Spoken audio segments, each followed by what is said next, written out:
Assalamualaikum warahmatullahi wabarakatuh. Di kesempatan kali ini, saya akan memaparkan hasil diskusi dari kelompok kami mengenai pendekatan normatif dalam memahami sistem komunikasi yang ada di Indonesia.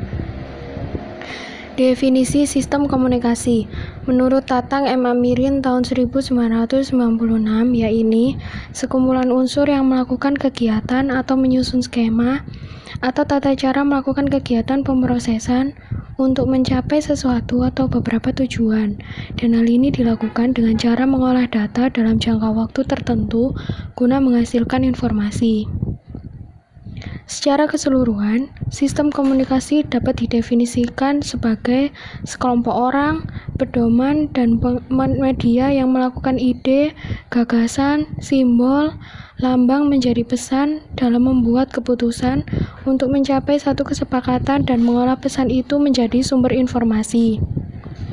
Sistem komunikasi Indonesia dapat dibagi menjadi beberapa bagian, yakni ditinjau dari segi wilayah geografis, seperti sistem komunikasi di pedesaan dan perkotaan.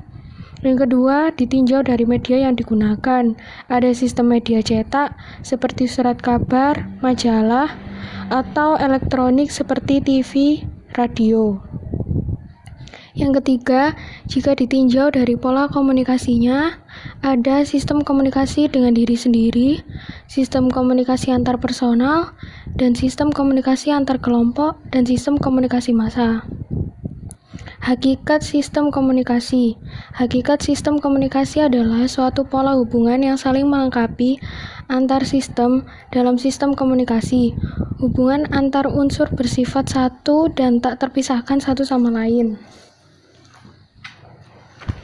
Teori normatif. Teori normatif tentang pers atau media massa mengandung beberapa pandangan tentang harapan masyarakat terhadap pers atau media yang peran yang seharusnya dimainkan oleh pers atau media tersebut. Meskipun setiap bangsa cenderung menganut teori normatif tersendiri yang khas dan rinci, namun masih terdapat beberapa prinsip umum yang dapat digunakan untuk mengklasifikasi berbagai konsep khusus yang dianut oleh berbagai bangsa. Setiap ragam utama teori normatif ini cenderung dikaitkan dengan sistem politik atau pemerintahan di mana pers media tersebut menjadi subsistemnya. Teori sistem normatif menurut Dennis M. S. Quayle dalam buku Massa Communication Theory tahun 1987 dibagi menjadi yang pertama teori sistem media massa otoriter, teori sistem media massa bebas, teori sistem media massa tanggung jawab sosial, teori sistem media massa Soviet, teori sistem media massa pembangunan, dan yang terakhir teori sistem media massa demokratis partisipan. Teori sistem media massa otoriter ini prinsipnya yang pertama, media massa tidak boleh melakukan hal-hal yang dapat merusak wewenang yang berlaku. Yang kedua, media harus tunduk pada pemegang otoritas kekuasaan. Yang ketiga, media harus menghindari perbuatan yang menentang nilai moral dan politik dari kalangan dominan yang mayoritas. Yang keempat, sponsorship sebagai penegak prinsip yang dianut. 5. Tidak diperbolehkan adanya kecaman terhadap pemegang otoritas. 6. Kalangan wartawan dan profesional tidak memiliki independensi dalam organisasi medianya. Teori sistem media massa bebas. Prinsip teori ini, yang pertama tidak ada yang ditutupi dalam publikasi. Yang kedua, sistem orang bebas memiliki media dan tidak perlu ada izin dan lisensi. Yang ketiga, kecaman terhadap pemerintah tidak bisa dipidanakan. 4. Wartawan memiliki otonomi profesional yang kuat dalam organisasi medianya. Teori sistem media massa tanggung jawab sosial. Prinsip dari teori ini yang pertama, media harus menerima dan memenuhi kewajiban tertentu pada masyarakat. Kedua, kewajiban tersebut menyangkut keinformasian dengan standar kebenaran, akurasi, objektivitas, dan keseimbangan. Yang ketiga, media bebas dalam melaksanakan tugasnya. Keempat, media bersifat pluralistis dan merefleksikan kebinekaan masyarakat. Kelima, media harus menghindari diri dari setiap upaya yang menjurus pada tindak kejahatan. 6. Masyarakat dan publik memiliki hak untuk menuntut standar kinerja yang tinggi dari pers. Teori sistem media massa Uni Soviet. Yang pertama, media merupakan kaki tangan penguasa. 2. Kalangan swasta tidak boleh dibenarkan memiliki media. 3. Media harus memberikan pemikiran lengkap dan objektif mengenai masyarakat dan dunia sesuai ajaran Marxisme dan Leninisme. 4. Masyarakat berhak melakukan sensor dan memberikan hukuman untuk mencegah adanya publikasi yang sifatnya antisosial. Teori sistem media massa pembangunan. Prinsip utamanya yakni yang pertama, media harus menginformasikan tugas positif pembangunan sosial sesuai dengan kebijakan yang ditetapkan. Yang kedua, kebebasan media dibatasi sesuai dengan prioritas ekonomi dan kebutuhan masyarakat negara berkembang. Ketiga, isi media memprioritaskan kebudayaan dan bahasa nasional. 4. Memprioritaskan isi berita dan informasi tentang negara tetangga. 5. Wartawan mempunyai tanggung jawab atas kebebasan dalam menjalankan tugasnya. 6. Demi kepentingan negara dibenarkan untuk ikut campur seperti pembatasan dan pengoperasian media. Teori sistem pers demokratis partisipan. Prinsip teori ini yang pertama, setiap orang berhak mendapat akses terhadap media dan berhak untuk dilayani.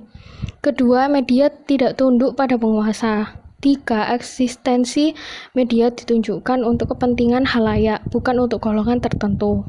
Keempat, setiap orang, kelompok bebas memiliki media.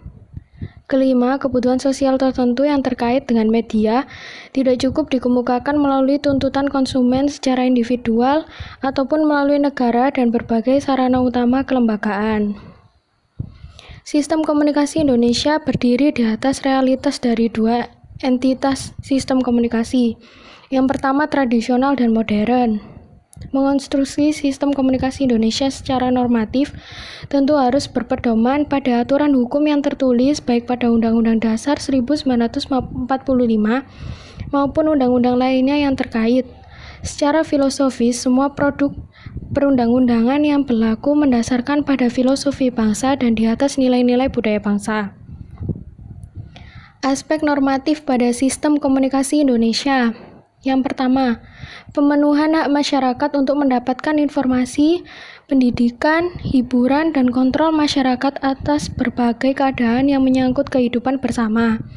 Oleh karena kemerdekaan menyampaikan pendapat dan memperoleh informasi adalah perwujudan hak asasi manusia dalam kehidupan bermasyarakat, berbangsa, dan bernegara yang dilaksanakan secara bertanggung jawab.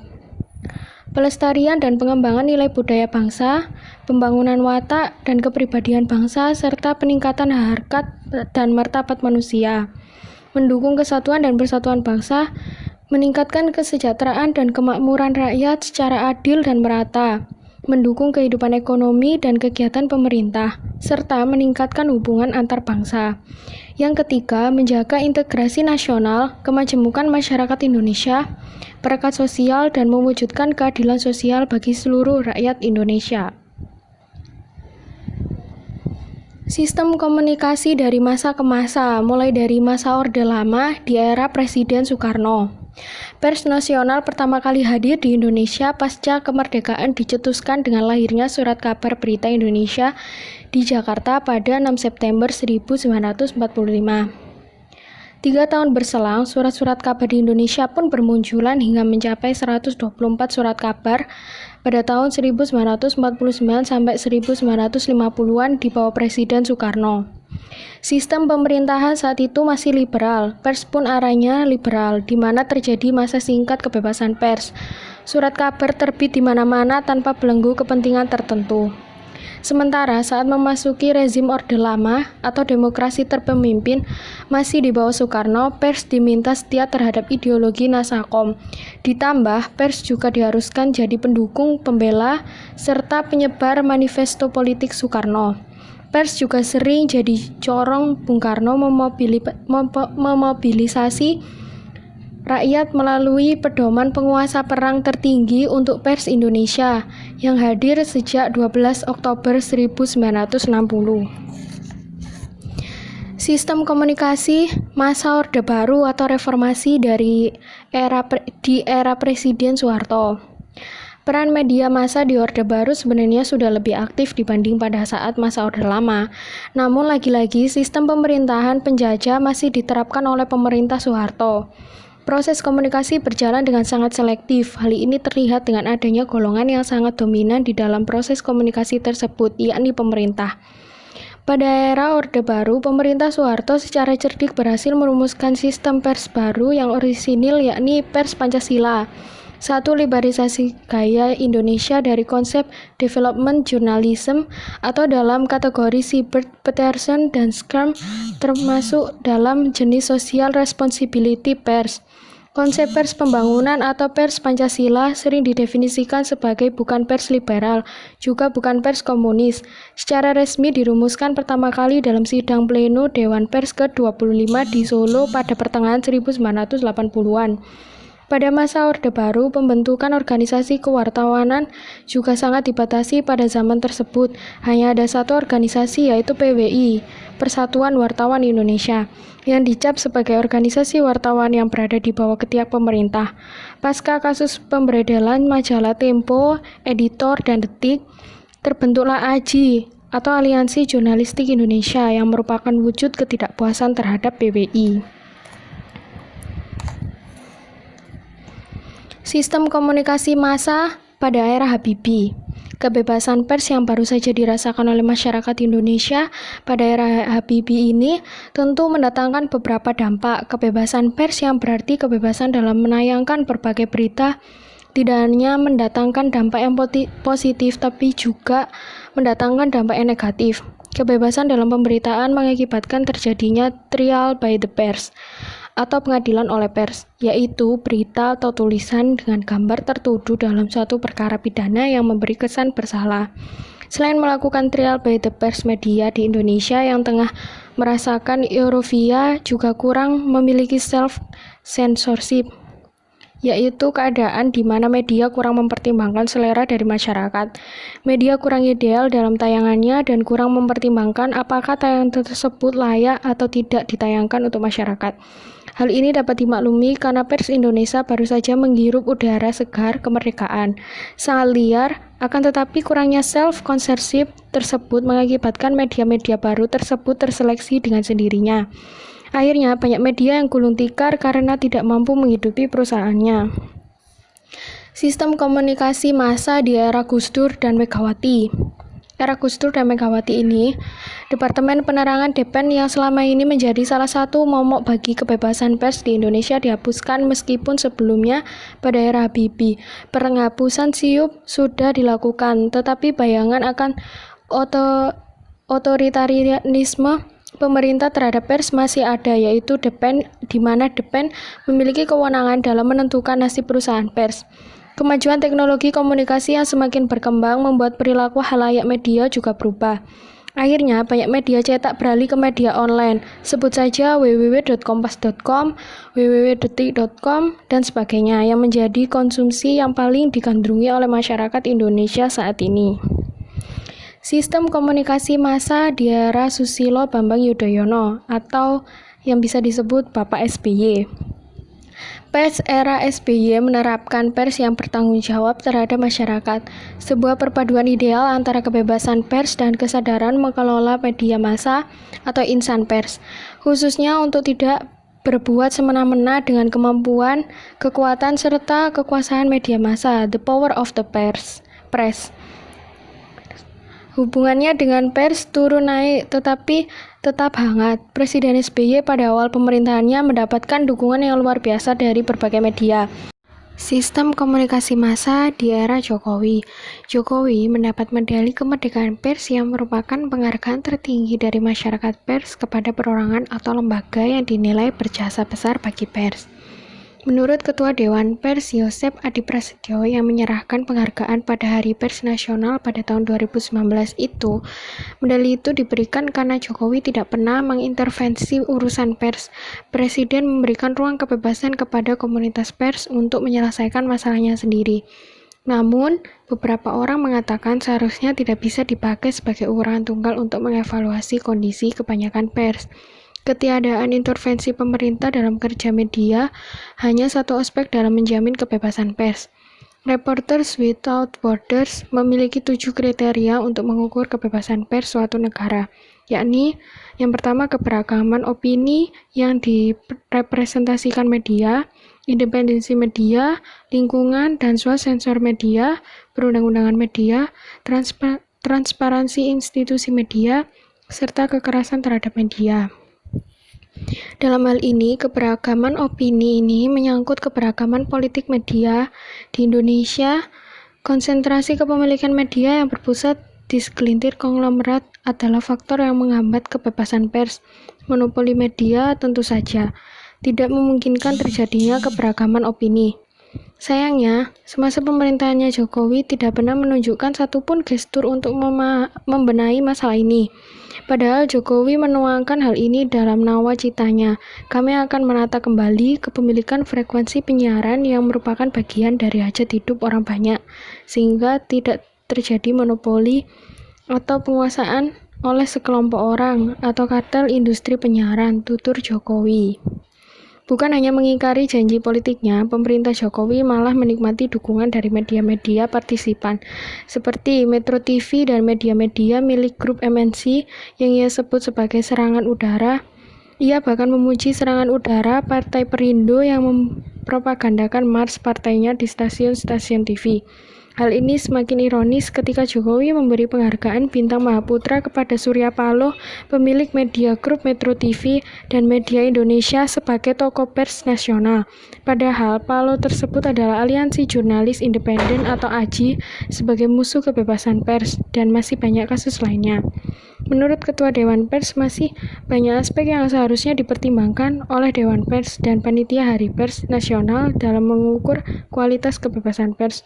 Mengabaikan faktor-faktor lain yang menjamin iklim kebebasan pers adalah sikap yang menunjang kebenaran selektif, yakni hanya mengambil fakta kebenaran yang menguntungkan dan membuang yang merugikan. Berdasarkan pembahasan di atas dapat disimpulkan bahwa peran pers sangat penting bagi kemajuan negara. Pers dapat mengantarkan negara menjadi maju dengan banyak perannya, akan tetapi kadangkala pers tidak dapat menjalankan fungsinya dengan baik karena terbentur oleh kebijakan pemerintah. Pers yang baik akan mengantarkan kepada masyarakat yang baik. Pers yang buruk akan mengantarkan masyarakat ke era yang buruk pula. Pers era Soekarno terkesan terlalu liberal, yang hanya condong pada apa yang dikatakan oleh Bung Karno. Namun, pada masa Soeharto, kebebasan pers masih sedikit lebih longgar, namun tetap dalam pengawasan. Pers pada era Habibie, Gus Dur, Megawati, dan Jokowi telah mengalami masa kemerdekaan pers yang lebih baik dari pemerintahan sebelumnya. Tetapi, pers pada masa tersebut masih dalam kendali samar pemerintah. Tapi tidak dapat dipungkiri bahwa era Habibie, Gus Dur, dan Megawati dan juga Jokowi merupakan era kemajuan pers di Indonesia. Sekian pemahaman dari kelompok kita mengenai sistem komunikasi kebebasan dalam menyampaikan pendapat. Kurang lebihnya saya mohon maaf. Wassalamualaikum warahmatullahi wabarakatuh.